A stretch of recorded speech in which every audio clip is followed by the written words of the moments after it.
Kwenye Chama cha Mapinduzi tuna utaratibu. Ikifika wakati kama huu, huwa chama kinatoa nafasi kwa yeyote anayefikiria kwamba anaweza kuomba kuwa kiongozi. Tunaingia wengi na chama kinaangalia na kuchuja. Kwa wilaya ya Ileje mimi nilikuwa miongoni mwa tulioomba nafasi ya ubunge. Tulikuwa 18. Katika 18 chama kirudisha majina 7 na mimi nilikuwa mmoja wapo. Kwa hiyo kwenye eneo hilo tulipita maeneo tukiomba kura. Wananchi mlitusikia, mkatupatia kupitia vikao vyetu halali.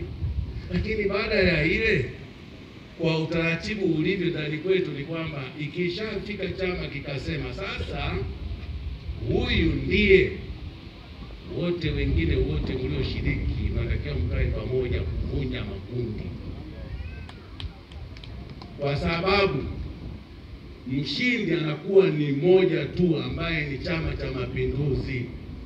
Kwetu sisi kwa upande wa ubunge tulishavunja makundi na tunaye mgombea mmoja tu ambaye tunamleta kwenu ambaye ni Injinia Kasekenya.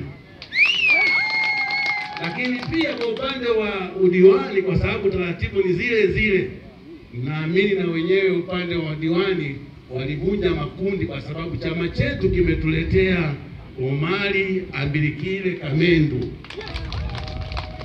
Sasa ikitokea kwa njia yoyote ile akatokea mtu akasema mimi sikubali, huyo anakuwa sio mwana CCM.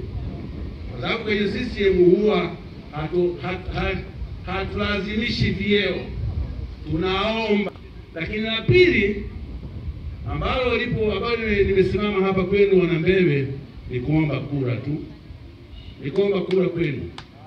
Naomba niombe kura kwa Mheshimiwa Dkt. Samia Suluhu Hassan, kura za ndio kwa mwanamke ambaye amekuwa rais wetu kwa kipindi kilichopita, rais bora na imara kabisa katika Afrika, katika dunia, na tuombe tukampe kura nyingi za kujaa na kumwagika. Niombe kura kwa Injinia Kasekenya ili kura zikajae, na zikijaa zimshawishi rais kuiangalia Ileje tena. Niombe kura kwa Mheshimiwa Omari Ambilikile Kamendu ili kura zikajae na akawe na ujasiri wa kwenda kuomba maji, kuomba madaraja, kuomba chochote ambacho ni shida kwa watu wa Mbebe.